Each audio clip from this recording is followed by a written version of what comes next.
इस जंग में तुर्की अभी तक क्लियर है, मतलब इतना नंगापन तुर्की नहीं कर रहा है। देखिए, जैसे तुर्की के विदेश मंत्री ने कहा कि हम देख रहे हैं कि इस जंग में जबरदस्ती इजराइल अमेरिका को भड़का रहा है।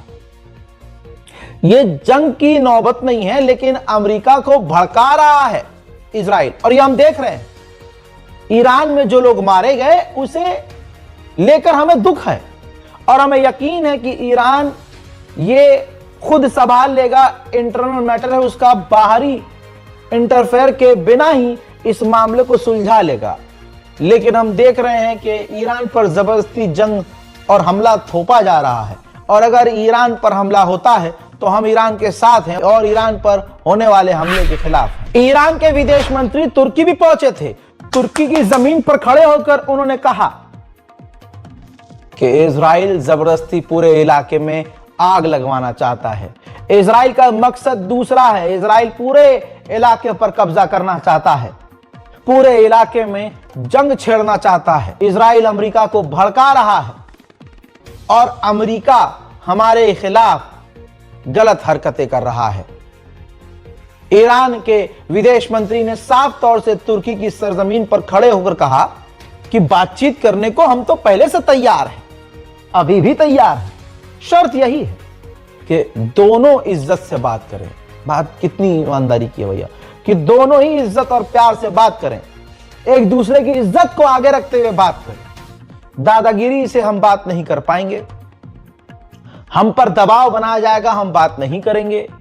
जिद करी तो बात नहीं करेंगे। बाकी हम हर चीज पर बात करने को तैयार हैं। हमारे मिसाइल पावर को छोड़ के हमारी ताकत हम बढ़ाते रहेंगे, हमारी मिसाइल ताकत हम बढ़ाते रहेंगे। इसके अलावा जिस भी मुद्दे पर आपको बात करनी है हम तैयार हैं। साथ में उन्होंने यह भी कहा कि IRGC को यूरोपीय यूनियन ने टेरर लिस्ट में डाल दिया है। जो IRGC की फौज ISIS दाइश संगठन से लड़ रही है और दाइश से यूरोप को बचा रही है। हमने बहुत बड़ी गलती करी। IRGC को बचाना नहीं चाहिए था इन लोगों को, इन आतंकवादियों से। साथ में उन्होंने ये भी कहा कि ईरान पर अमेरिका पहले हमला कर चुका है, दोबारा करेगा कोई फायदा नहीं होगा। हम हर चीज के लिए तैयार हैं। मेरे दोस्तों, तुर्की के राष्ट्रपति रजब तैयब एर्दोगान से भी ईरान के विदेश मंत्री ने तुर्की में मुलाकात की है। कहा जा रहा है कि पहली बार ऐसा देखा जा रहा है कि ईरान के साथ खुलकर तुर्की की गवर्नमेंट खड़ी हुई है। हज़ात उधर अमेरिका के जासूसी जहाज पर्शियन गल्फ में लगातार उड़ते हुए नजर आ रहे हैं। और ऐसा नहीं है लाडले, ईरान भी पूरा तैयार है। ये देखो, ले बेटा, क्रिस का गाना सुनेगा, ये देखो। ईरान के वॉरशिप, ईरान के डिस्ट्रॉयर, ईरान के एयरक्राफ्ट कैरियर, ईरान की नेवी पूरी ताकत से बिल्कुल अमेरिकी नौसेना के आगे घूम रही है, चक्कर पर चक्कर काट रही है। और ट्रंप की हवा इतनी निकली हुई है कि उसको जितनी उसने फौज तैनात की है ससुरे को, वो सब ईरान के आगे कम लग रही है। इसे कहते हैं मुन्ना जलवा। 90 साल के बूढ़े को हराने के लिए इतिहास याद रखेगा, अमेरिका और यूरोप ने अपनी पूरी ताकत झोंक दी थी। इजराइल की औकात क्या है? अबे इजराइल को तो बांग्लादेश मिटा दे। आज तक इजराइल बचा हुआ अमेरिका की वजह से है।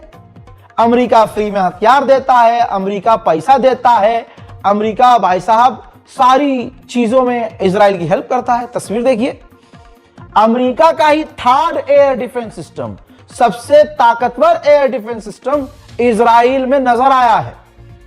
यानी अमेरिका अपने चूतर तो बचा ही रहा है, लेकिन पहले अपनी नाजायज औलाद इजराइल को बचाने के लिए अपने एयर डिफेंस सिस्टम इजराइल में तैनात करवा दिए हैं कि बेटा पहले तुम बचो, हम तो बच जाएंगे, ईरान तुमसे बड़ा खार खाया हुआ है, इतना मारेगा कि मतलब समझ रहे हो ना। तो 3rd एयर डिफेंस सिस्टम भेज रहे हैं, तैनात कर लो।